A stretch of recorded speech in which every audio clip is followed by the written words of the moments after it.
Hi, I'm Peggy Farren. And I'm Joe Fitzpatrick with Understand Photography. And we're going to talk about the new Canon mirrorless camera, the Canon M50. Now this just came out, right, Joe? Yeah. Well, it's actually not out yet. The release date, I believe, is April 18th.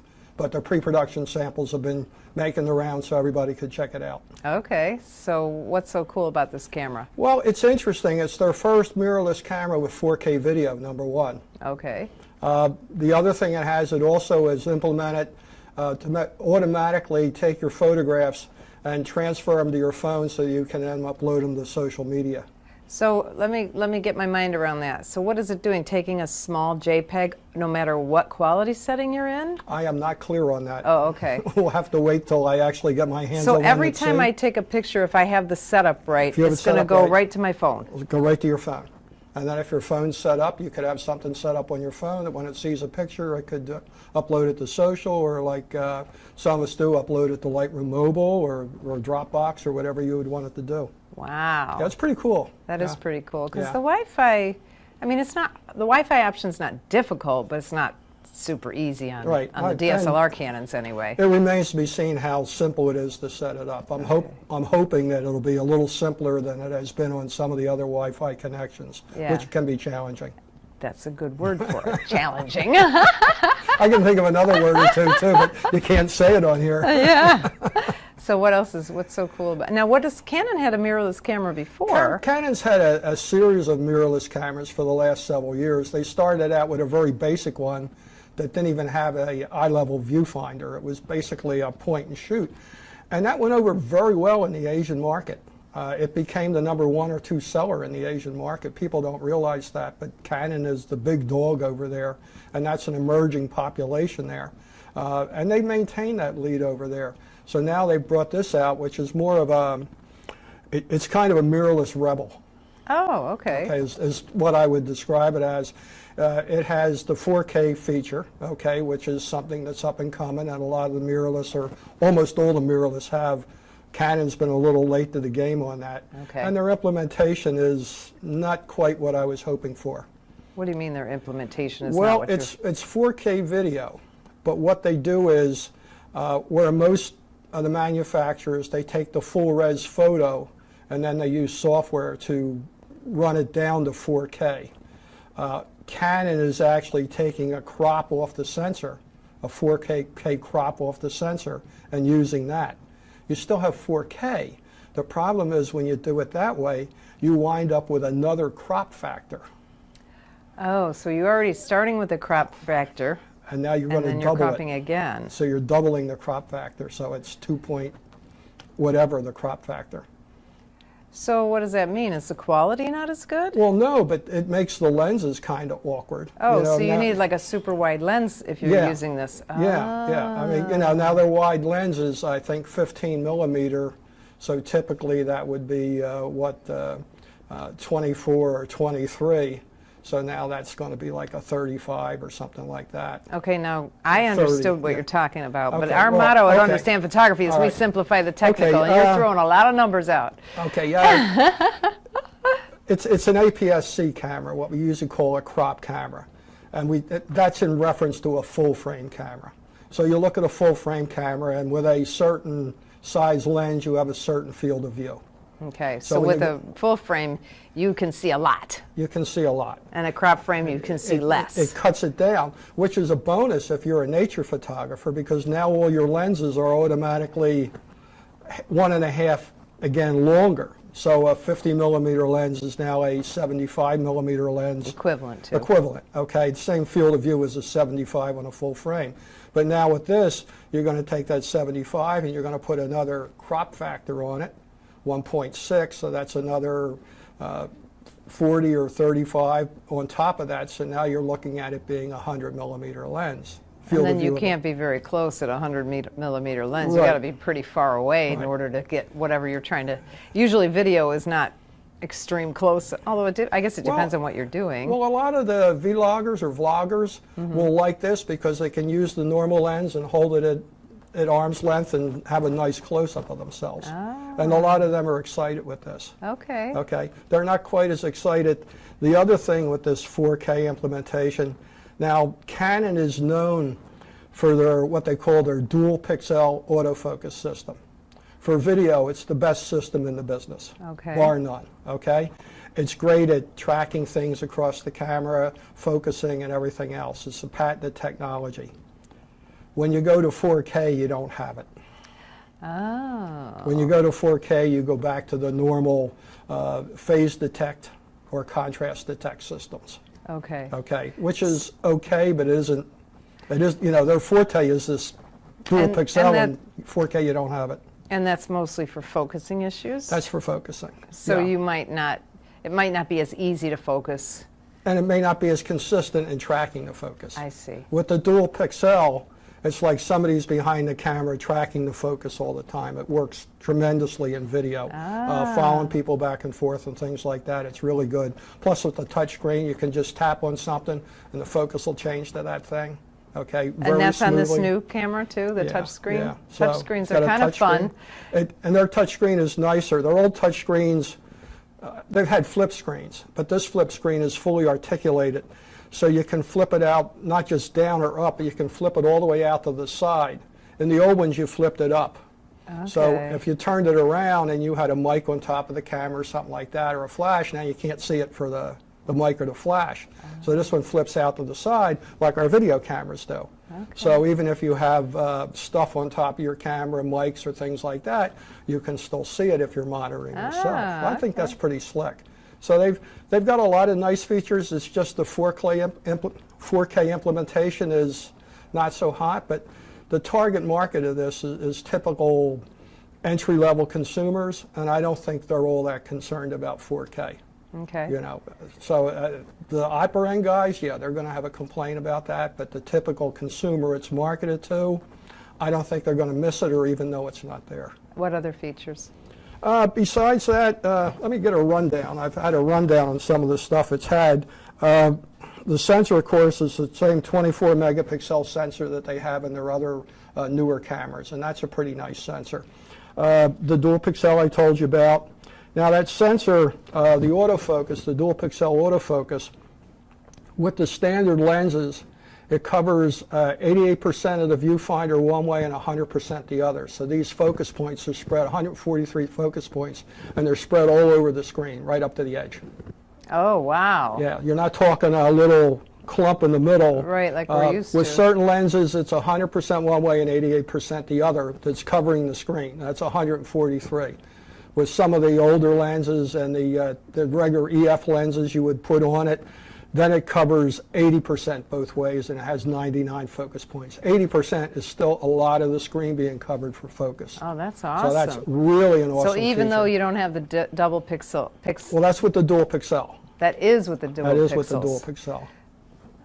But And we you don't would have that. But yeah, we don't have that. You just said. Well, yeah. Oh, you have it with the still pictures. You have it with still, and you have it with video, other than 4K video. Okay, I get it. In other words, I followed now. yeah. So you have your 1080p video. You can go up to I forget 120 frames a second. I think it might be. It might be 60, but I think it's 120. It's some obscene high number. So you can record and then do an ultra slow-mo playback of it, which is really cool. Oh. And you have a lot of flexibility and stuff like that. Okay. So the video is fun to play around with.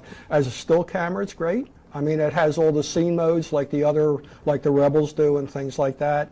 It's a single button camera, single wheel on the top, just like the Rebels. It doesn't have a real wheel, so it's a little awkward for manual shooting, but it's not really designed for that market, you know. Okay. So it's nice and small and light. I think it's like 13 ounces for the body. Wow, that is Yeah, my light. battery pack's way more than that. So that's pretty cool. Let me see what else it has. Oh yeah, they've gone with a new RAW format too. It's CR3. Oh boy. They have this new Digic 8 processor, and now they have a new CR3 RAW format, which in addition, remember the old RAW format in the newer cameras, you had regular RAW, and then you had a medium RAW and a not so good RAW. But you lost resolution with them. Right. So instead of doing that, now they have a regular RAW and same resolution, but a compressed RAW. But they're not telling you how they compressed it, so I'm not sure how lossy it's going to be. Okay. We'll have to take a look at it when it comes out and see what it does to the highlights and the shadows and what have you. But they've made that change there too. So that's a big shift for them. The screen The back screen is 2.36 megapixel dots, which is a lot, and it's an OLED screen, so that's the top end. So you should be able to see a lot of that even in bright sunlight. Oh, Maybe not Florida sunlight, but it'll be much better than some of the other screens. I'm sorry, the electronic viewfinder is 2.36 megapixels. The rear one's 1.04, and that's good size for that too. Frames per second.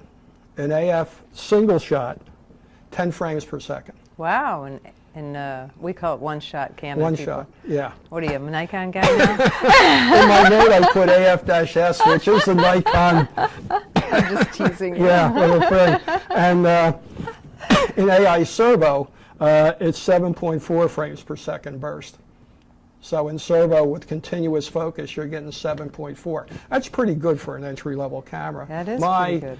My 7D, my original 7D, which at the time was one of the best sports photography cameras, that was about 7 frames per second. Okay. So that's What's the new 7D? Oh, you don't know. 9, I think, maybe. Okay. 9 or 10. I don't remember. I got one, but I don't remember. All I know is when I press the button, it takes a lot of pictures that I have to go through later. Yeah, I know. It's got, as you know, with Canon, they put image stabilization in the lens. Okay, right. Okay. What they're doing with this one, in addition to that, they have a gyroscope built into the camera body, which helps tell it shifts and consults the lens to tell it more movement. And then the sensor relays shifts in movement on the sensor, overall movement, and that's put into the mix too. Wow. So it's a pretty sophisticated system. It should be great for stills, and it should make for really smooth handheld video. That's awesome. I think that's pretty slick, yeah. Because Sony does that, right? They have it in the Sony body. has image stabilization in the body, where they're actually moving the sensor around. This is not moving the sensor.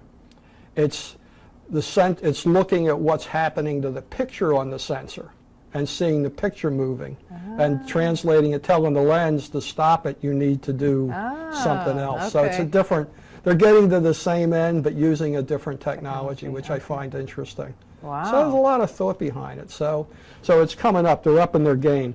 At 1080 it's 60 frames per second, I think. Okay. Yeah, I think it was. The other thing is it has a microphone port, which is unusual for a picture of that, a camera of that thing. So again, it's a video thing that's nice that you can put an external mic on. I think the vloggers are going to really like this camera for that, and maybe we'll wind up with some here.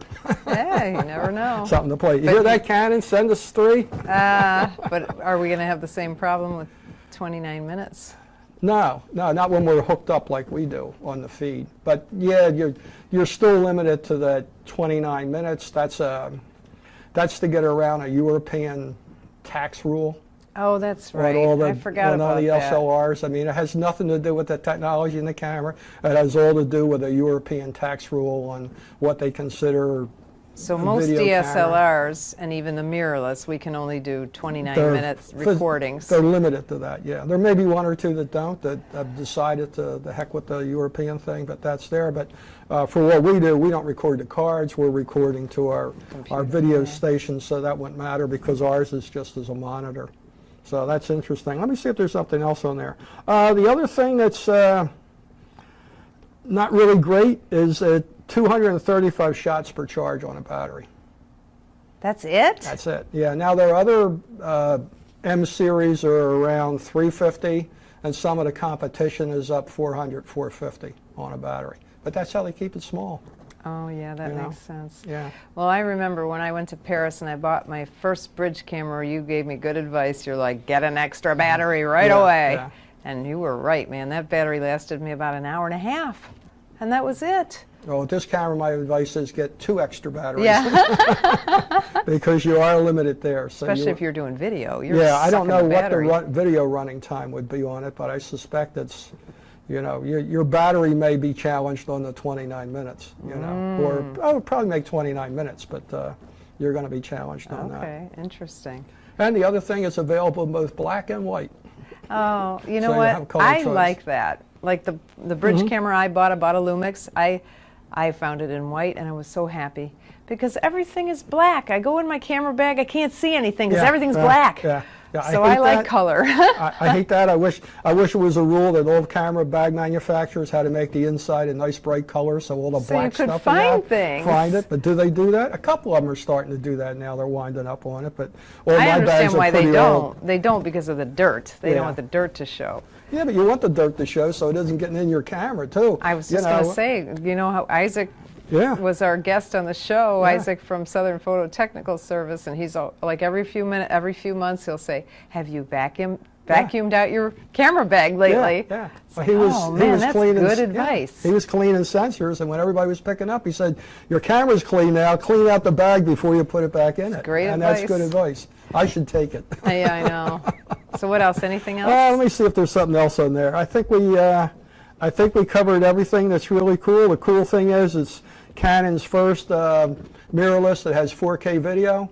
It's their first camera ever that has the automatic feature of shooting your pictures right up to your smartphone. Okay. And I think they're two significant things. And what's the model number on this This Canon? is an M50. Do you know how much it costs? Yeah, the cost is $899 with a 15 for 35. I'm getting that from our friends Hunt's. I'm sorry, 15.